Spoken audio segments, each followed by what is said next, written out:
Le président de la transition, son Excellence le colonel Assimi Goïta, a présidé, ce vendredi 27 octobre 2023, la cérémonie de baptême de la 18e promotion des élèves commissaires de police. Cette cérémonie s'est déroulée à l'École nationale de police Amadou Touré-Di Gandhi et a enregistré la présence de plusieurs personnalités, dont le ministre de la Sécurité et de la Protection civile, le Premier ministre, le président du Conseil national de transition, ainsi que le chef d'état-major général des armées. La 18e promotion des commissaires de police portera désormais le nom de feu inspecteur général Alioune Badara Diamoutene.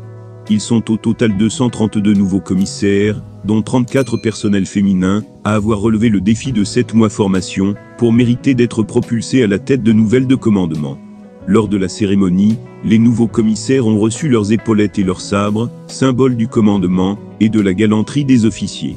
Avec une moyenne de 15,10/20, le commissaire Sungalo Oumar Diarra s'est distingué major de la promotion feu inspecteur général Alioune Badara Diamoutene, témoignant ainsi de sa constance, de son assiduité et de sa détermination dans l'instruction. Peu avant la prestation de serment par les récipiendaires, le contrôleur principal de police Issa Fomba, directeur du centre de la formation spéciale, a donné lecture de la biographie du parrain avant de prodiguer quelques conseils aux nouveaux commissaires, quant à l'exécution efficace de leur mission quotidienne. Le serment prêté contient en substance l'engagement des promus, face au drapeau national et au chef de l'État, à respecter et à faire respecter les lois, à préserver l'image de la police nationale, à servir avec loyauté et dévouement la nation, à servir les intérêts des citoyens, et à n'utiliser, enfin, la force que pour le service de la nation. Le directeur général de la police nationale a profité de cette occasion pour remercier le chef de l'État pour ses efforts constants visant à améliorer les conditions de vie et de travail des forces de défense et de sécurité. Il a souligné que la formation des élèves commissaires avait intégré le nouveau paradigme de l'environnement sécuritaire, en leur fournissant de nouvelles connaissances et compétences, notamment en matière de déploiement sur les théâtres d'opération.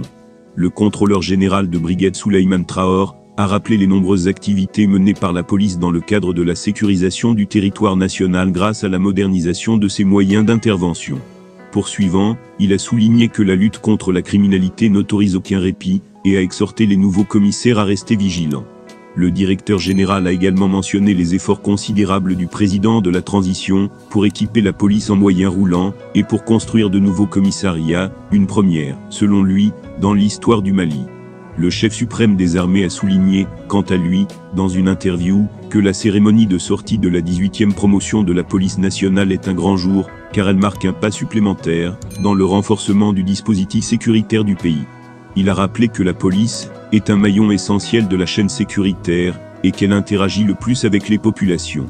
Il a encouragé le renforcement des ressources humaines et l'amélioration de la qualité des formations pour que la police puisse être une véritable force d'assistance et de proximité.